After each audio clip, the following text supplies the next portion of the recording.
हाँ जी, सत श्री अकाल दोस्तों, ਤੁਹਾਡਾ ਸਵਾਗਤ ਹੈ ਜੀ ਸਾਡੇ YouTube channel Harike job alert ਤੇ। ਦੋਸਤੋ, ਜੇਕਰ ਤੁਸੀਂ ਚੈਨਲ ਪਹਿਲੀ ਵਾਰ ਵਿਜ਼ਿਟ ਕਰ ਰਹੇ ਹੋ, ਚੈਨਲ ਨੂੰ ਸਬਸਕ੍ਰਾਈਬ ਕਰ ਲਓ, ਬੈਲ ਆਈਕਨ ਦਬਾ ਲਓ ਹਰ ਨਵੀਂ ਅਪਡੇਟ ਦੇ ਲਈ। ਦੋਸਤੋ, ਅੱਜ ਦਾ ਭਰਤੀ ਸੰਬੰਧੀ ਨੋਟੀਫਿਕੇਸ਼ਨ ਤੁਹਾਡੇ ਲਈ ਲੈ ਕੇ ਆਇਆ ਰੇਲਟੈਲ ਕਾਰਪੋਰੇਸ਼ਨ ਆਫ ਇੰਡੀਆ ਲਿਮਟਿਡ, ਜਿਹੜਾ ਕਿ ਭਾਰਤ ਸਰਕਾਰ ਦੇ ਅੰਡਰ ਆਉਂਦਾ ਹੈ। ਇਹ government of India undertaking under ministry of railways, ਠੀਕ ਹੈ ਜੀ। ਤਾਂ ਮਿਨਿਸਟਰੀ ਆਫ ਰੇਲਵੇਜ਼ ਦੇ ਅੰਡਰ ਆਉਂਦਾ ਰੇਲਟੈਲ ਕਾਰਪੋਰੇਸ਼ਨ ਆਫ ਇੰਡੀਆ ਲਿਮਟਿਡ। ਤਾਂ ਇਹਦੀ ਮੈਂ ਤੁਹਾਨੂੰ ਥੋੜੀ ਜਾਣਕਾਰੀ ਪਹਿਲਾਂ ਦੇ ਦਿੰਦਾ ਕਿ ਰੇਲਟੈਲ ਕਾਰਪੋਰੇਸ਼ਨ ਆਫ ਇੰਡੀਆ, ਠੀਕ ਹੈ, ਇਹ ਇੱਕ ਮਿਨੀ ਰਤਨ ਪਬਲਿਕ ਸੈਕਟਰ ਅੰਡਰਟੇਕਿੰਗ ਹੈ, PSU ਜਿਹਨੂੰ ਤੁਸੀਂ ਕਹਿ ਦਿੰਦੇ ਹੋ, ਠੀਕ ਹੈ। ਜਿਵੇਂ ਵੇਰੀਅਸ ਜਿਹੜੇ PSUs ਇੰਡੀਆ ਦੇ ਵਿੱਚ ਐਗਜ਼ਿਸਟ ਕਰਦੇ ਆ, ਉਵੇਂ ਹੀ ਇਹ ਵੀ ਇੱਕ PSU ਹੈ ਤੇ ਮਿਨੀ ਰਤਨ ਕੈਟਾਗਰੀ 1 ਦਾ PSU ਹੈ ਅੰਡਰ ਗਵਰਨਮੈਂਟ ਆਫ ਇੰਡੀਆ, ਠੀਕ ਹੈ ਜੀ। Here in referred to as RCIL, ਤਾਂ ਇਹਨੂੰ RCIL ਕਿਹਾ ਜਾਂਦਾ ਸ਼ਾਰਟ ਫਾਰਮ ਦੇ ਵਿੱਚ। ਤਾਂ ਵੇਰੀਅਸ ਟਾਈਪ ਦੇ ਜਿਹੜੇ ਇਹ ਟੈਲੀਕਾਮ ਇਨਫਰਾਸਟਰਕਚਰ ਪ੍ਰੋਵਾਈਡਰ ਹੈ ਇਹ, ਠੀਕ ਹੈ ਜੀ। ਤਾਂ ਇਹ ਜਿਹੜਾ IP networks, tower, colocation, retail, broadband, data centre, telepresence, ਤਾਂ optical fibre cable spread across the length and breadth of the country. ਤਾਂ ਇਹ ਜਿਹੜਾ ਨੈਟਵਰਕਿੰਗ ਦੇ ਵਿੱਚ ਬੇਸਿਕਲੀ ਇਹ ਜਿਹੜਾ ਕੰਮ ਕਰ ਰਿਹਾ, ਠੀਕ ਹੈ, ਤੇ ਰੇਲਵੇਜ਼ ਦੇ ਅੰਡਰ ਕੰਮ ਕਰਦਾ। ਤਾਂ ਇਹਦੇ ਵਿੱਚ ਇੱਕ ਭਰਤੀ ਆਈ ਹੈ ਦੋਸਤੋ, ਕੰਟਰੈਕਟ ਬੇਸਿਸ ਤੇ ਭਰਤੀ ਹੈ ਤੇ ਵਾਕ ਇਨ ਇੰਟਰਵਿਊ ਰੱਖੀ ਗਈ ਹੈ ਸਿੱਧੀ। ਤੇ ਇਹ ਰੱਖੀ ਕਦੋਂ ਗਈ ਹੈ? ਵਾਕ ਇਨ ਇੰਟਰਵਿਊ ਹੈ ਜਿਹੜੀ ਇਹ ਚੰਡੀਗੜ੍ਹ ਵਿਖੇ ਹੋਣੀ ਹੈ, ਠੀਕ ਹੈ। ਤਾਂ ਪੰਜਾਬ ਦੇ ਕੈਂਡੀਡੇਟਸ ਅਟੈਂਡ ਕਰ ਸਕਦੇ ਆ ਜਿਹੜੇ ਵੀ ਐਲੀਜੀਬਲ ਹੋਣਗੇ। ਤਾਂ ਇਹਦੇ ਲਈ ਦੋਸਤੋ ਇਹ ਸ਼ਡਿਊਲ ਹੋਈ ਆ 16/11/2022 ਨੂੰ ਸਵੇਰੇ 10 ਵਜੇ ਹੋਣੀ ਹੈ ਜੀ। ਰੇਲਟੈਲ ਆਫਿਸ ਚੰਡੀਗੜ੍ਹ ਦੇ ਵਿੱਚ ਹੋਣੀ ਹੈ। ਪੂਰਾ ਐਡਰੈਸ ਵੀ ਤੁਹਾਨੂੰ ਦਵਾਂਗੇ, ਵੀਡੀਓ ਨੂੰ ਐਂਡ ਤੱਕ ਜ਼ਰੂਰ ਦੇਖਿਓ। ਤੇ ਵੈਕੈਂਸੀਜ਼ ਦੀ ਗੱਲ ਕਰੀਏ ਦੋਸਤੋ, ਸਭ ਤੋਂ ਪਹਿਲਾਂ ਇਹਦੇ ਵਿੱਚ ਡੋਮੇਨ ਐਕਸਪਰਟ ਦੀ ਵੈਕੈਂਸੀ ਆ, ਡੋਮੇਨ ਐਕਸਪਰਟ ਸਰਵਰ, ਠੀਕ ਆ ਜੀ। ਤੇ ਇਹਦਾ ਜਿਹੜਾ ਸਕੇਲ ਆ ਉਹ 40,000 ਤੋਂ 1,40,000 ਤੱਕ ਹੈ। ਭਾਵ ਕਿ ਜਿਹੜਾ ਇਹਦਾ CTC ਤੁਹਾਨੂੰ ਮਿਲਣਾ, ਠੀਕ ਹੈ ਜੀ, ਉਹ 10.36 ਲੱਖ ਦਾ CTC ਤੁਹਾਨੂੰ ਇਹ ਦੇ ਰਹੇ ਨੇ। ਇੱਕ ਪੋਸਟ ਹੈ ਜਨਰਲ ਕੈਟਾਗਰੀ ਦੇ ਲਈ। ਉਸ ਤੋਂ ਬਾਅਦ ਜੀ ਆ ਜਾਂਦਾ ਤੁਹਾਡਾ ਇਹਦੀ ਲੋਕੇਸ਼ਨ ਆ, ਜਿਹੜੀ ਤੁਹਾਡੀ ਜੌਬ ਲੋਕੇਸ਼ਨ ਆ ਉਹ ਚੰਡੀਗੜ੍ਹ ਦੀ ਜੌਬ ਲੋਕੇਸ਼ਨ ਰਹੇਗੀ, ਠੀਕ ਹੈ ਜੀ। ਦੈਨ ਤੁਹਾਡੀ ਹੈਲਪ ਡੈਸਕ ਮੈਨੇਜਰ ਦੀ ਜੌਬ ਹੈ, ਇਹਦੀ ਇੱਕ ਪੋਸਟ ਹੈ ਜਨਰਲ ਕੈਟਾਗਰੀ ਦੀ। 4.35 ਦਾ ਜਿਹੜਾ CTC ਹੈ, 4,35,000 ਦਾ, ਤੇ ਇਹ ਵੀ ਚੰਡੀਗੜ੍ਹ ਤੁਹਾਡੀ ਜੌਬ ਲੋਕੇਸ਼ਨ ਰਹੇਗੀ। ਉਸ ਤੋਂ ਬਾਅਦ NOC ਮੈਨੇਜਰ, ਇਹਦਾ ਵੀ CTC ਸੇਮ ਹੈ 4.35, ਇੱਕ ਪੋਸਟ ਹੈ ਜਨਰਲ ਕੈਟਾਗਰੀ ਦੀ ਤੇ ਚੰਡੀਗੜ੍ਹ ਜੌਬ ਲੋਕੇਸ਼ਨ ਰਹੇਗੀ। ਉਸ ਤੋਂ ਬਾਅਦ HR ਐਗਜ਼ੀਕਿਊਟਿਵ ਦੀ ਜਿਹੜੀ 3.05 ਦਾ ਜਿਹੜਾ ਇਹ ਪੈਕੇਜ ਹੈ CTC ਹੈ, ਤੇ ਇੱਕ ਪੋਸਟ ਰਹੇਗੀ ਇਹਦੀ ਚੰਡੀਗੜ੍ਹ ਵਿਖੇ। ਉਸ ਤੋਂ ਬਾਅਦ ਜੀ ਤੁਹਾਡੇ ਡਿਸਟ੍ਰਿਕਟ ਮੈਨੇਜਰ ਦੀਆਂ ਪੋਸਟਾਂ ਨੇ ਜੀ 24 ਪੋਸਟਾਂ ਟੋਟਲ। 3.24 ਦਾ ਜਿਹੜਾ ਇਹ CTC ਇਹਦਾ ਰਹੇਗਾ। 24 ਪੋਸਟਾਂ ਦੇ ਵਿੱਚ 12 ਪੋਸਟਾਂ ਜਨਰਲ ਦੀਆਂ, 4 SC ਆ, 2 ST ਆ ਤੇ OBC ਆ। OBC ਦੇ ਵਿੱਚ ਨੌਨ ਕਰੀਮੀ ਲੇਅਰ ਦੀਆਂ 6 ਪੋਸਟ ਹੈ। ਤਾਂ ਇਹ ਜਿਹੜੀ ਤੁਹਾਡੀ ਪੋਸਟਿੰਗ ਆ ਡਿਸਟ੍ਰਿਕਟ ਮੈਨੇਜਰ ਦੀ, ਕਿਸੇ ਵੀ ਡਿਸਟ੍ਰਿਕਟ ਦੇ ਵਿੱਚ ਹੋ ਸਕਦੀ ਆ ਹਰਿਆਣਾ ਦੇ ਵਿੱਚ, ਠੀਕ ਆ ਜੀ।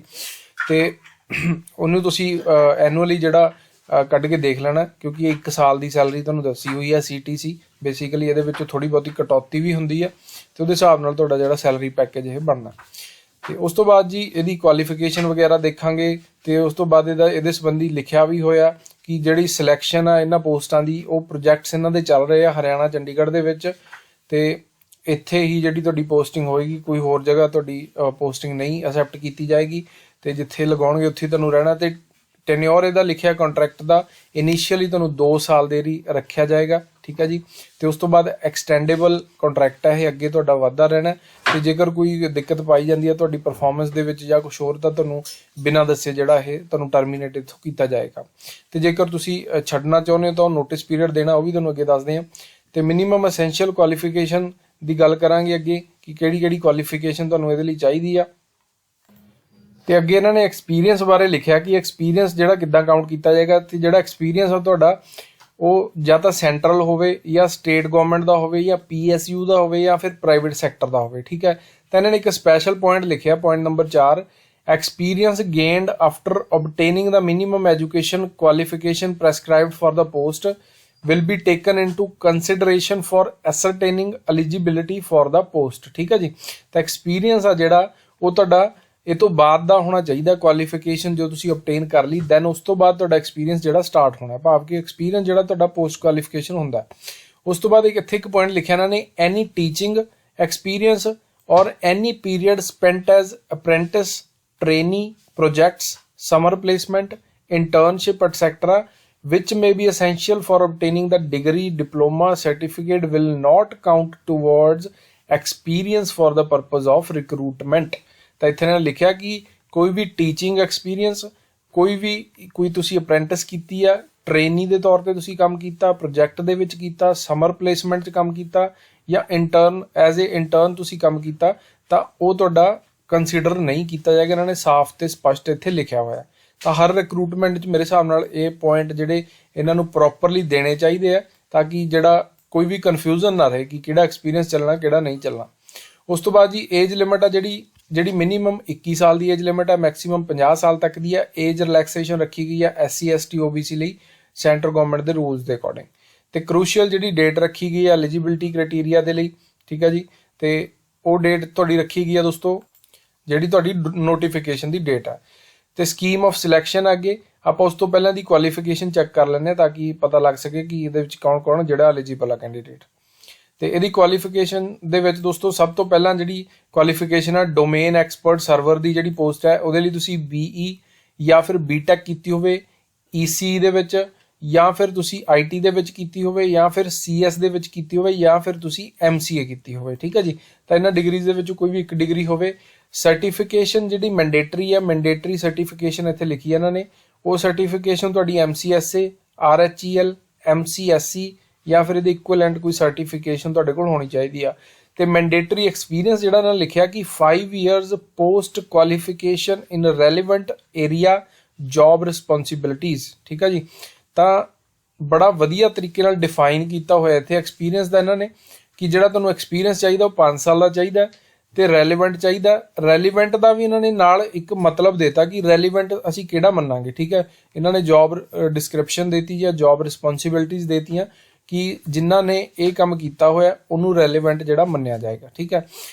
ਤੇ ਇਹਦੇ ਵਿੱਚ ਜਿੱਦਾਂ ਤੁਸੀਂ ਇਹਨੂੰ ਡਿਟੇਲ ਦੇ ਵਿੱਚ ਦੇਖੋਗੇ ਤਾਂ remotely administer and maintain Microsoft Linux servers, Exchange Postfix servers, domain controllers, ਤਾਂ ਕਾਫੀ ਜਿਹੜੇ ਜੌਬ ਰਿਸਪੌਂਸਿਬਿਲਿਟੀਜ਼ ਨੇ ਜਿਹੜੀਆਂ ਡਿਟੇਲ ਦੇ ਵਿੱਚ ਦਿੱਤੀਆਂ ਨੇ, ਜਿਵੇਂ ਵਰਚੁਅਲਾਈਜੇਸ਼ਨ ਹੋ ਗਈ, ਇੰਸਟਾਲੇਸ਼ਨ ਕਨਫਿਗਰੇਸ਼ਨ, ਟਰਬਲ ਸ਼ੂਟਿੰਗ ਹੋ ਗਈ ਵਿੰਡੋਜ਼ ਦੀ, ਠੀਕ ਹੈ ਜੀ, ਤੇ ਇੰਸਟਾਲੇਸ਼ਨ ਕਨਫਿਗਰੇਸ਼ਨ ਹੋ ਗਈ, ਐਕਟਿਵ ਡਾਇਰੈਕਟਰੀ ਡੋਮੇਨ ਕੰਟਰੋਲਰਸ ਦੀ, ਤੇ ਉਸ ਤੋਂ ਬਾਅਦ ਆਊਟਲੁੱਕ ਵਗੈਰਾ ਦੀ ਆ, ਰਿਮੋਟ ਡਿਪਲੋਇਮੈਂਟ ਇੰਸਟਾਲੇਸ਼ਨ। ਤਾਂ ਇਹ ਤੁਸੀਂ ਸਾਰਾ ਇੱਕ ਵਾਰ ਚੈੱਕ ਕਰ ਲੈਣੀਆਂ ਰਿਸਪੌਂਸਿਬਿਲਿਟੀਜ਼, ਤੇ ਇਹਨਾਂ ਦੇ ਵਿੱਚੋਂ ਤੁਸੀਂ ਰਿਸਪੌਂਸਿਬਿਲਿਟੀਜ਼ ਆਪਣੇ ਐਕਸਪੀਰੀਅੰਸ ਦੇ ਵਿੱਚ ਜਿਹੜੀਆਂ ਕੀਤੀਆਂ ਹੋਈਆਂ ਨੇ, ਠੀਕ ਆ, ਤਾਂ ਤੁਸੀਂ ਐਲੀਜੀਬਲ ਹੋ, ਤਾਂ ਤੁਸੀਂ ਅਪਲਾਈ ਕਰ ਸਕਦੇ ਹੋ। ਉਸ ਤੋਂ ਬਾਅਦ ਜੀ ਆ ਜਾਂਦਾ ਤੁਹਾਡਾ ਹੈਲਪ ਡੈਸਕ ਮੈਨੇਜਰ। ਇਹਦੇ ਲਈ ਤੁਸੀਂ BTech ਜਾਂ ਡਿਪਲੋਮਾ ਕੀਤਾ ਹੋਵੇ ਇਲੈਕਟ੍ਰੋਨਿਕਸ ਐਂਡ ਕਮਿਊਨੀਕੇਸ਼ਨ ਦੇ ਵਿੱਚ, ਕੰਪਿਊਟਰ ਜਾਂ ਫਿਰ ਕੰਪਿਊਟਰ ਸਾਇੰਸ ਦੇ ਵਿੱਚ, ਜਾਂ ਫਿਰ MCA ਕੀਤੀ ਹੋਵੇ ਜਾਂ BCA ਕੀਤੀ ਹੋਵੇ ਜਾਂ MSc IT ਕੀਤੀ ਹੋਵੇ। ਤੇ ਸਰਟੀਫਿਕੇਸ਼ਨ ਆ ਜਿਹੜੀ ਤੁਹਾਡੀ CCNA ਦੀ ਹੋਣੀ ਚਾਹੀਦੀ ਹੈ, ਮੈਂਡੇਟਰੀ ਆ। 5 ਸਾਲ ਦਾ ਐਕਸਪੀਰੀਅੰਸ ਚਾਹੀਦਾ। ਜੌਬ ਰਿਸਪੌਂਸਿਬਿਲਿਟੀਜ਼ ਇੱਥੇ ਤੁਸੀਂ ਦੇਖ ਸਕਦੇ ਹੋ, ਇਹਦੇ ਵਿੱਚੋਂ ਚੈੱਕ ਕਰ ਲੈਣੀਆਂ ਤੁਸੀਂ ਜੌਬ ਰਿਸਪੌਂਸਿਬਿਲਿਟੀਜ਼ ਜਿਹੜੀਆਂ ਤੁਹਾਡੀਆਂ ਹੈਗੀਆਂ ਉਹਦੇ ਬੇਸਿਸ ਤੇ ਤੁਸੀਂ ਅਪਲਾਈ ਕਰ ਸਕਦੇ ਹੋ। ਉਸ ਤੋਂ ਬਾਅਦ ਜੀ ਦੈਨ NOC ਮੈਨੇਜਰ ਦੇ ਲਈ BTech ਜਾਂ ਡਿਪਲੋਮਾ ਤੁਸੀਂ ਇਲੈਕਟ੍ਰੋਨਿਕਸ ਐਂਡ ਕਮਿਊਨੀਕੇਸ਼ਨ ਦੇ ਵਿੱਚ ਕੀਤਾ ਹੋਵੇ, ਜਾਂ CS ਦੇ ਵਿੱਚ ਹੋਵੇ, ਜਾਂ MCA BCA MSc IT ਕੀਤੀ ਹੋਵੇ, CCNA ਦੀ ਸਰਟੀਫਿਕੇਸ਼ਨ ਹੋਵੇ ਤੇ 5 ਸਾਲ ਦਾ ਤਜਰਬਾ ਹੋਵੇ, ਇਹ ਵੀ ਤੁਸੀਂ ਚੈੱਕ ਕਰ ਲੈਣਾ। ਉਸ ਤੋਂ ਬਾਅਦ ਜੀ HR ਐਗਜ਼ੀਕਿਊਟਿਵ, ਇਹਦੇ ਲਈ ਤੁਸੀਂ MBA HR ਕੀਤੀ ਹੋਵੇ, ਕੋਈ ਵੀ ਸਰਟੀਫਿਕੇਸ਼ਨ ਨਹੀਂ ਚਾਹੀਦੀ ਇਹਦੇ ਲਈ, 3 ਸਾਲ ਦਾ ਤਜਰਬਾ ਚਾਹੀਦਾ। ਜੌਬ ਰਿਸਪੌਂਸਿਬਿਲਿਟੀਜ਼ ਦਿੱਤੀਆਂ ਇਹਦੇ ਆਧਾਰ ਤੇ ਤੁਸੀਂ ਜਿਹੜਾ ਦੇਖ ਸਕਦੇ ਹੋ।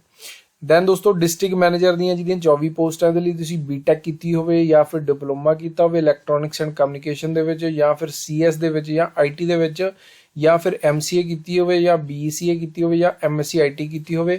ਕੋਈ ਵੀ ਸਰਟੀਫਿਕੇਸ਼ਨ ਨਹੀਂ ਚਾਹੀਦੀ ਡਿਸਟ੍ਰਿਕਟ ਮੈਨੇਜਰ ਦੇ ਲਈ, ਤੇ 3 ਸਾਲ ਦਾ ਪੋਸਟ ਕੁਆਲੀਫਿਕੇਸ਼ਨ ਐਕਸਪੀਰੀਅੰਸ ਚਾਹੀਦਾ। ਜੌਬ ਰਿਸਪੌਂਸਿਬਿਲਿਟੀਜ਼ ਇੱਥੇ ਦਿੱਤੀਆਂ ਗਈਆਂ ਨੇ, ਇਹ ਤੁਸੀਂ ਚੈੱਕ ਕਰ ਲੈਣੀਆਂ, ਇਹਦੇ ਅਕੋਰਡਿੰਗ ਤੁਸੀਂ ਅਪਲਾਈ ਕਰ ਸਕਦੇ ਹੋ। ਤੇ ਉਸ ਤੋਂ ਬਾਅਦ ਉਸ ਤੋਂ ਇਹਦਾ ਫਾਰਮ ਦਿੱਤਾ ਗਿਆ ਜੀ, ਫਾਰਮ ਜਿਹੜਾ ਤੁਸੀਂ ਭਰ ਕੇ ਭੇਜਣਾ, ਫਾਰਮ ਇੱਥੇ ਆਪਣਾ ਚੈੱਕ ਕਰ ਲੈਣਾ ਤੁਸੀਂ, ਜੋ ਵੀ ਇਹਦੇ 'ਚ ਡਿਟੇਲਸ ਮੰਗੀਆਂ ਹੋਈਆਂ ਉਹ ਤੁਸੀਂ ਭਰ ਦੇਣੀਆਂ। ਤੇ ਵਰਕ ਐਕਸਪੀਰੀਅੰਸ ਜਿਹੜਾ ਵੀ ਤੁਸੀਂ ਇੱਥੇ ਫਿਲ ਕਰੋਗੇ ਤਾਂ ਉਹਦੇ ਨਾਲ ਤੁਸੀਂ ਫੋਟੋਕਾਪੀ ਜ਼ਰੂਰ ਲਗਾ ਦੇਣੀ ਹੈ। ਤੇ ਕੁਝ ਇੰਪੋਰਟੈਂਟ ਇੰਸਟਰਕਸ਼ਨਸ ਵੀ ਦਿੱਤੀਆਂ ਨੇ ਕਿ ਕੀ ਨਾਲ ਲਗਾਉਣਾ, ਇਹ ਵੀ ਤੁਸੀਂ ਨੋਟ ਕਰ ਲੈਣੀਆਂ, ਠੀਕ ਹੈ ਜੀ। ਤੇ ਇਹਦੀਆਂ ਮੈਂ ਕੁਝ ਤੁਹਾਨੂੰ ਹੋਰ ਜਿਹੜੀਆਂ ਮੇਜਰ ਇੰਸਟਰਕਸ਼ਨਸ ਨੇ ਇੰਪੋਰਟੈਂਟ ਉਹ ਦੱਸ ਦਿੰਦਾ ਕਿ ਸਕੀਮ ਆਫ ਸਿਲੈਕਸ਼ਨ ਕਿਵੇਂ ਆ ਜੀ। ਵਾਕ ਇਨ ਇੰਟਰਵਿਊ ਹੋਣੀ ਆ। ਐਡਰੈਸ ਕਿੱਥੇ ਆ ਜੀ, ਨੋਟ ਕਰ ਲਓ। RailTel corporation of India limited, RailTel microwave complex, railway telephone exchange, railway station Chandigarh. ਤੇ ਚੰਡੀਗੜ੍ਹ ਦਾ ਐਡਰੈਸ ਦਿੱਤਾ ਗਿਆ ਜੀ। ਰਿਪੋਰਟਿੰਗ ਟਾਈਮ 10 ਵਜੇ ਸਵੇਰ ਦਾ। ਤੇ original documents plus self tested copies ਜਿਹੜੀਆਂ ਆਪਣੇ ਨਾਲ ਲੈ ਕੇ ਜਾਣੀਆਂ ਤੁਸੀਂ। ਤੇ ਫਾਰਮ ਜ਼ਰੂਰ ਭਰ ਕੇ ਲੈ ਕੇ ਜਾਣਾ ਪਹਿਲਾਂ ਹੀ, ਤੇ ਉੱਥੇ ਹੀ ਮੌਕੇ ਤੇ ਸਾਰਾ ਕੁਝ ਸਬਮਿਟ ਹੋਣਾ ਤੇ ਵੈਰੀਫਿਕੇਸ਼ਨ ਹੋਣੀ ਹੈ ਡਾਕੂਮੈਂਟਸ ਦੀ। ਤੇ ਜਿਹੜੇ ਵੀ ਰਿਜ਼ਰਵ ਕੈਟੇਗਰੀ ਨੂੰ ਬਿਲੋਂਗ ਕਰਦੇ ਹੋ, ਆਪਣਾ ਰਿਜ਼ਰਵ ਕੈਟੇਗਰੀ ਦਾ certificate original as well as photocopy self test ਕਰਕੇ ਤੁਸੀਂ ਲੈ ਜਾਣੀ ਹੈ। ਤੇ ਸਰਵਿਸ ਐਗਰੀਮੈਂਟ ਕੀਤਾ ਜਾਏਗਾ 2 ਸਾਲ ਦਾ ਕੀਤਾ ਜਾਏਗਾ ਇਨੀਸ਼ੀਅਲ ਸਰਵਿਸ ਐਗਰੀਮੈਂਟ। ਤੇ ਜਿਹੜਾ ਵੀ ਮਤਲਬ ਬੌਂਡ ਹੋ ਜਾਏਗਾ ਤੁਹਾਡਾ ਇੱਕ ਤਰ੍ਹਾਂ। ਤੇ ਜੋ ਵੀ ਛੱਡਣਾ ਚਾਹੁੰਦਾ, ਮੰਨ ਲਓ ਕੱਲ ਨੂੰ ਤੁਸੀਂ ਛੱਡਣਾ ਚਾਹੁੰਦੇ ਹੋ, ਵਿੱਚ ਤੁਹਾਨੂੰ ਕਿਤੇ ਹੋਰ ਜੌਬ ਮਿਲ ਜਾਂਦੀ ਆ, ਤਾਂ ਐਟਲੀਸਟ 3 ਮੰਥਸ ਦਾ ਐਡਵਾਂਸ ਨੋਟਿਸ ਤੁਹਾਨੂੰ ਦੇਣਾ ਪਏਗਾ, ਠੀਕ ਹੈ। ਜੇਕਰ ਨਹੀਂ ਦਿੰਦੇ ਤਾਂ ਉਹ ਤੁਹਾਡੇ ਜੋ ਵੀ ਸੈਲਰੀ ਵਗੈਰਾ ਚੋਂ ਕੱਟ ਲਿਆ ਜਾਏਗਾ, ਤਾਂ ਜਾਂ ਫਿਰ ਤੁਹਾਨੂੰ ਜਿਹੜੇ ਪੈਸੇ ਭਰ ਕੇ ਉਹ ਛੱਡਣੀ ਪੈਣੀ ਹੈ। ਤਾਂ ਇਹ ਚੀਜ਼ਾਂ ਬੜੀਆਂ ਇੰਪੋਰਟੈਂਟ ਹੁੰਦੀਆਂ, ਇਹ ਤੁਸੀਂ ਪਹਿਲਾਂ ਹੀ ਦੇਖ ਲੈਣੀਆਂ। ਤੇ ਹੋਰ ਕੁਛ ਇੰਸਟਰਕਸ਼ਨਸ ਨੇ, ਇਹ ਆਪਣੀਆਂ ਚੈੱਕ ਕਰ ਲਓ ਬੜੇ ਧਿਆਨ ਨਾਲ। ਤੇ ਅਪਲਾਈ ਕਰਨ ਤੋਂ ਪਹਿਲਾਂ ਇੱਕ ਵਾਰ ਨੋਟੀਫਿਕੇਸ਼ਨ ਜ਼ਰੂਰ ਰੀਡ ਕਰ ਲਿਓ। ਡਿਸਕ੍ਰਿਪਸ਼ਨ 'ਚ ਤੁਹਾਨੂੰ ਲਿੰਕ ਮਿਲ ਜਾਣਗੇ, ਫਾਰਮ ਦਾ ਵੀ ਲਿੰਕ ਮਿਲ ਜਾਏਗਾ, ਵੈਬਸਾਈਟ ਦਾ ਵੀ ਮਿਲ ਜਾਏਗਾ, ਜਿੱਥੇ ਜਾ ਕੇ ਤੁਸੀਂ ਸਾਰਾ ਚੈੱਕ ਕਰ ਸਕਦੇ ਹੋ। ਤੇ ਬਾਕੀ ਅਪਡੇਟਸ ਹੀ ਸਾਡੇ ਨਾਲ ਬਣੇ ਰਹੋ, ਜੁੜੇ ਰਹੋ, ਚੈਨਲ ਨੂੰ ਸਬਸਕ੍ਰਾਈਬ ਕਰੋ। ਧੰਨਵਾਦ ਦੋਸਤੋ, ਸਤਿ ਸ਼੍ਰੀ ਅਕਾਲ।